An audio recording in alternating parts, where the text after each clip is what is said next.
પ્રસંગનો જમણવાર હતો. એમની અંદર લગભગ 6-7 વાગ્યાના અરસામાં 800થી 1000 લોકોએ જમણવાર કરેલું.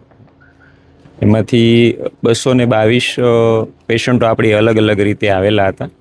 એમાં લગભગ 137 પેશન્ટો અત્યાર સુધી આપણે ડિસ્ચાર્જ પણ કરી દઈએ, કારણ કે ઓપીડી બેઝિસ સારવારને એને 85 જેટલા અત્યારે સામાન્ય સિમ્ટમને હિસાબે આપણે એને ઓબ્ઝર્વેશનમાં ઇન્ડોર રાખેલા છે.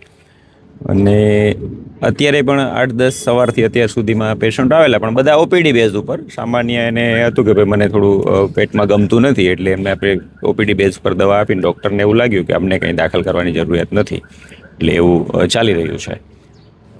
સાથે સાથે ફૂડ એન્ડ ડ્રગ્સની ટીમ પણ અમારી જોડે છે. અમારી તમામ ટીમ એપિડેમિક મેડિકલ ઓફિસર અને એના સ્થાનિક મેડિકલ ઓફિસર એમ કરીને 7 ડૉક્ટરોની ટીમ. અમારા આશાબેન પણ એ જ સમાજના હતા, એટલે એમના જ બાબાને શરૂઆત થઈ, એટલે એમને બીજાને પણ પૂછ્યું, જેથી કરીને તરત જ ખ્યાલ આવી ગયો હતો આરોગ્ય વિભાગને કે ભાઈ આવી રીતનું કંઈ બની રહ્યું છે. એટલે તરત જ જે તે મેડિકલ ઓફિસર અને આજુબાજુને જે મેડિકલ ઓફિસર, 2 સ્થાનિક THO અને એપિડેમિક મેડિકલ ઓફિસરની રાત્રે જ અહીંયા આવી ગયા.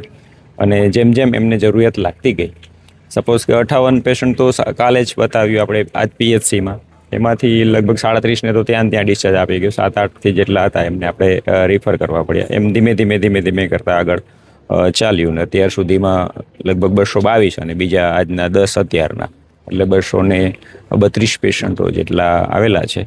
137 મારી અત્યાર સુધીની જે અપડેટ મેં છેલ્લું લીધું એમાં ડિસ્ચાર્જ થયા છે, અને 85 જેટલા હજી પણ આપણે ઓબ્ઝર્વેશનમાં રાખ્યા છે.